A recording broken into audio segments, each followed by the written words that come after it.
भाजपा प्रदेश अध्यक्ष भूपेंद्र चौधरी ने भाजपा मुख्यालय पर की प्रेस कॉन्फ्रेंस। प्रधानमंत्री नरेंद्र मोदी के नेतृत्व में भारत सरकार की वित्त मंत्री निर्मला सीतारमण ने संसद में 2025-26 का बजट प्रस्तुत किया। कृषि, एमएसएमई, निवेश और निर्यात पर बजट में फोकस किया गया। युवा, महिलाओं और किसानों पर बजट में फोकस किया गया। किसान की समृद्धि पर फोकस किया। धन योजना आरंभ की गई, जिससे किसानों को लाभ मिलेगा। सरकार ने न्यूनतम ब्याज की दर पर बैंक से क्रेडिट कार्ड पर अब 5 लाख तक बढ़ाया गया। एमएसएमई स्टार्टअप के माध्यम से छोटे उद्योगों को बढ़ावा दिया जाएगा। 200 डे केयर सेंटर खोले जाएंगे, जिससे सस्ता और सुलभ इलाज मिल सके। भारत में उड़ान योजना के अंतर्गत 120 नए हवाई अड्डे बनाए जाएंगे। 12 लाख तक कोई भी कर नहीं देना होगा। शिक्षा के क्षेत्र में AI केंद्र स्थापित किए जाएंगे। उत्तर प्रदेश सरकार ने भी अपना वित्तीय वर्ष 25-26 का बजट पेश किया है। मुख्यमंत्री योगी आदित्यनाथ की अध्यक्षता में $1 ट्रिलियन इकोनॉमी की लक्ष्य था। इस बजट में इंफ्रास्ट्रक्चर डेवलपमेंट और कृषि शिक्षा को लेकर बजट किया गया। मुख्यमंत्री आवास योजना के अंतर्गत 1200 करोड़ रुपए दिए गए हैं। नहर नलकूप सिंचाई के लिए 1300 करोड़ रुपए दिए गए हैं। कॉलेज जाने वाले छात्रों को फ्री स्कूटी दिए जाने के लिए 400 करोड़ रुपए उपलब्ध कराया गया है। मथुरा वृंदावन में बांके बिहारी मंदिर कॉरिडोर के लिए 100 करोड़ रुपए का बजट दिया गया है। विकसित उत्तर प्रदेश, जहां आगामी 25 वर्षों का रोड मैप 2025-26 के बजट में साफ नजर आता है। इस बजट में इंफ्रास्ट्रक्चर डेवलपमेंट पर 22%, शिक्षा पर 13%, कृषि से संबंधित सेवाओं में 11%, चिकित्सा एवं स्वास्थ्य के क्षेत्र में 6% और सामाजिक सुरक्षा के कार्यक्रमों पर 4% संसाधनों के लिए धनराशि आवंटित की गई। वाराणसी, प्रयागराज, मेरठ, गोरखपुर, कानपुर, झांसी, आगरा में मुख्यमंत्री श्रमजीवी महिला छात्रावासों के निर्माण के लिए भी धनराशि व्यवस्था प्रस्तावित की गई। मुख्यमंत्री कन्या सुमंगला योजना के तहत 700 करोड़ रुपए के लिए 2980 करोड़ रुपए की व्यवस्था इस बजट में की गई है। मुख्यमंत्री युवा उद्यमी विकास योजना के तहत 1000 करोड़ रुपए और मुख्यमंत्री स्वरोजगार योजना के तहत 225 करोड़ रुपए खर्च किए जाने का लक्ष्य निर्धारित किया गया। प्रधानमंत्री आवास योजना के तहत 36 लाख से अधिक आवासों का निर्माण अब तक कराया जा चुका है। मुख्यमंत्री आवास योजना ग्रामीण के लिए 1200 करोड़ रुपए की व्यवस्था इसमें प्रस्तावित की गई।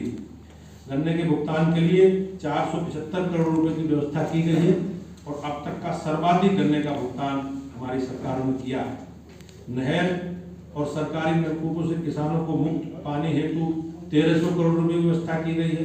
बेसिक शिक्षा परिषद के लिए होने वाली संचालित प्राथमिक एवं उच्च विद्यालयों की सुविधाओं के विकास के लिए 2000 करोड़ रुपए की व्यवस्था की गई। राजकीय उत्तर माध्यमिक विद्यालयों के लिए आधारभूत ढांचे पर विकास के लिए 779 करोड़ रुपए इस बजट में खर्च करने का प्रावधान है। 80 करोड़ से डिजिटल पुस्तकालयों की स्थापना की जाएगी। लखनऊ में 25 करोड़ की राशि से सैनिक स्कूल का निर्माण कराया जाएगा। कॉलेज जाने वाली मेधावी छात्रों को सरकार फ्री स्कूटी प्रदान करेगी। इसके लिए सरकार ने 400 करोड़ रुपए की बजट में व्यवस्था की।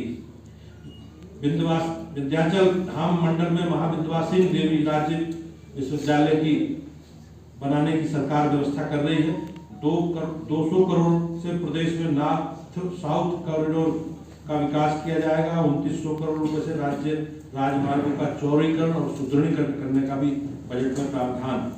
प्रधानमंत्री आवास शहरी योजना, कान्हा गौशाला, बेसहारा पशु योजना, अयोध्या शहर को मॉडल सोलर सिटी के रूप में विकसित किया जाना और अन्य नगर निगमों में विकसित किए जाने का प्रस्ताव में कोई पेच नहीं फंसा। भारतीय जनता पार्टी का संगठन सर्वव्यापी और सर्वस्पर्शी है। हम समाज के सब वर्गों में हमारा प्रतिनिधित्व है और आप देखेंगे हमारा ही एक ऐसा संगठन है जिसमें महिलाओं के लिए, अनुसूचित जाति के लिए और सबके लिए काम करने के समान अवसर दिए गए।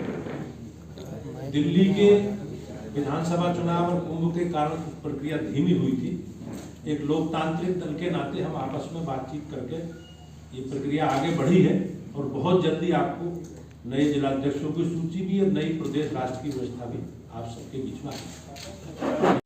नरेंद्र मोदी जी के नेतृत्व में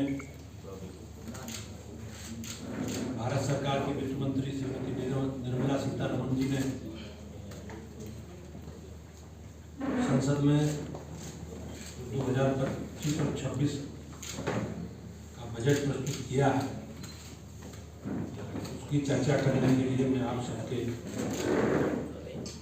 सम्मुख उपस्थित हुआ हूँ। नमस्कार। सब लोग जानते हैं माननीय प्रधानमंत्री जी का जो संकल्प है सबका साथ सबका विकास, ये बजट हमारा उसी लक्ष्य को समर्पित है। ये बजट विकसित भारत की दिशा में एक बढ़ता हुआ महत्वपूर्ण कदम है और इसमें विकास के जो 4 इंजन हैं उन चारों को फोकस किया गया है। ये विषय हैं कृषि, एमएसएमई, निवेश और निर्यात। इन चारों को केंद्र में रखा गया है। बजट में गरीब, युवा, किसान और महिलाओं पर ध्यान केंद्रित करते हुए विकास के उपायों को प्रस्तुत किया गया है। पहला इंजन है, पहला विषय है कृषि, किसानों की समृद्धि का को आर्थिक भारत को आर्थिक शक्ति बनाने के लिए निवेश बढ़ाने पर जोर दिया गया है।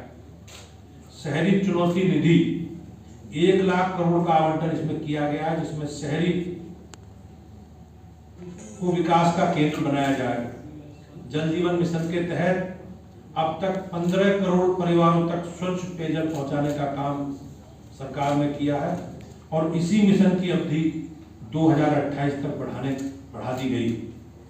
समुद्री विकास निधि में 25,000 करोड़ रुपए की योजना, जिससे भारत में बंदरगाहों और जहाज उद्योग को निश्चित रूप से बढ़ावा मिलेगा। आईआईटी और आईआईएससी में 10.00